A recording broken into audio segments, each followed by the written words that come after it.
Insurance ಮೊನ್ನೆ ದಿನ ಬಿಡುಗಡೆ ಆಗಿದೆ, ಅದು ಅರ್ಧಂಬರ್ಧ. ಮತ್ತೆ ಬೆಳೆ ಪರಿಹಾರ ಅಂತೂ ಮರೀಚಿಕೆ. ಅಪಾರ ಪ್ರಮಾಣದಲ್ಲಿ ಸುಮಾರು 6 ಲಕ್ಷ ಹೆಕ್ಟೇರ್ ಜಮೀನಿನಲ್ಲಿ ನಮ್ಮ ಜಿಲ್ಲೆಯ ಸಂಬಂಧಪಟ್ಟಂತಹ ವ್ಯಾಪ್ತಿಯಲ್ಲಿ ಬೆಳೆ ಹಾನಿಯಾಗಿದೆ. ತೊಗರಿ, ಹತ್ತಿ ಅಂತೂ ಸಂಪೂರ್ಣ ನೆಲ ಕಚ್ಚಿಬಿಟ್ಟಿದೆ.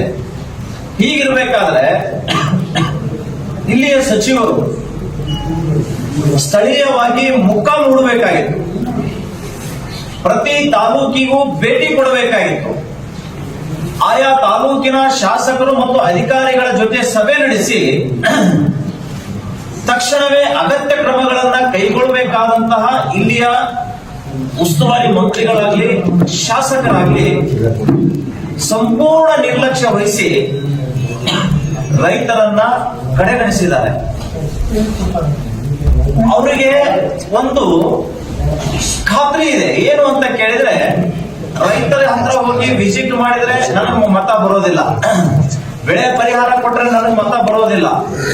ಚುನಾವಣೆ ಸಂದರ್ಭದಲ್ಲಿ ಒಬ್ಬ ವ್ಯಕ್ತಿಗೆ ಮನೆಗೆ 500 ರೂಪಾಯಿ ಕೊಟ್ರೆ ನಮ್ಮ ಗೆಲುವು ನಿಶ್ಚಿತ ಅನ್ನುವಂತಹದ್ದು ಅವರು ಮನವರಿಕೆ ಮಾಡ್ಕೊಂಡು ಬಿಟ್ಟಿದ್ದಾರೆ.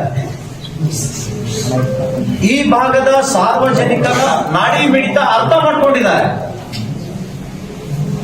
ಪೈಸಾ ಫೇಂಕ್ನಾ ಓಟ್ ಲೇನಾ, ಈ ಪ್ರಕಾರ ಅವರು ಕೋಟ್ಯಾಂತರ ರೂಪಾಯಿ ಗಳಿಕೆ ಮಾಡಿರುವುದರ ಪರಿಣಾಮ ರೈತರನ್ನ ಅವರು ಸಂಪೂರ್ಣ ಮೂರ್ಖ ರಾಜಕಾರಣಿಗಳನ್ನ ನಾವು ಪದೇ ಪದೇ ವಿಧಾನಸಭೆಗೆ ಲೋಕಸಭೆಗೆ ಕಳಿಸುವುದರಿಂದ ನಮ್ಮ ಕಷ್ಟಕ್ಕೆ ಇವತ್ತು ಯಾರೂ ಕೂಡ ಮುಂದೆ ಬರ್ತಾ ಇಲ್ಲ.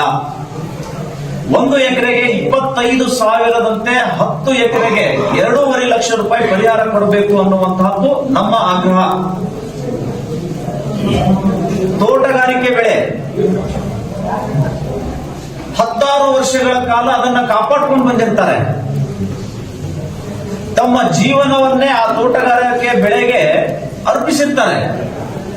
ಆದರೆ ಇಂತಹ ಪ್ರವಾಹ ಪರಿಸ್ಥಿತಿಯಲ್ಲಿ ಅವರ ಗೋಳು ಕೇಳುವವರಿಲ್ಲ. ಹೀಗಾಗಿ ಆ ತೋಟಗಾರಿಕೆ ಬೆಳೆ ಹಾನಿಯಾದ ವರದಿಯನ್ನ ತೆಗೆದುಕೊಂಡು 1 ಎಕರೆಗೆ 50,000ದಂತೆ ಗರಿಷ್ಠ 5 ಎಕರೆಗೆ 2,50,000 ರೂಪಾಯಿ ಪರಿಹಾರ ಕೊಡಲೇಬೇಕು.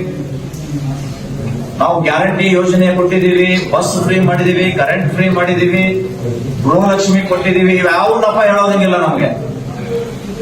ನಿಮ್ಮ ಇಚ್ಛೆಗಳ ಅನುಸಾರವಾಗಿ ನಿಮ್ಮ ಸಂಬಳ ಹೆಚ್ಚಿಗೆ ಮಾಡ್ಕೊಳ್ಳಕ್ಕ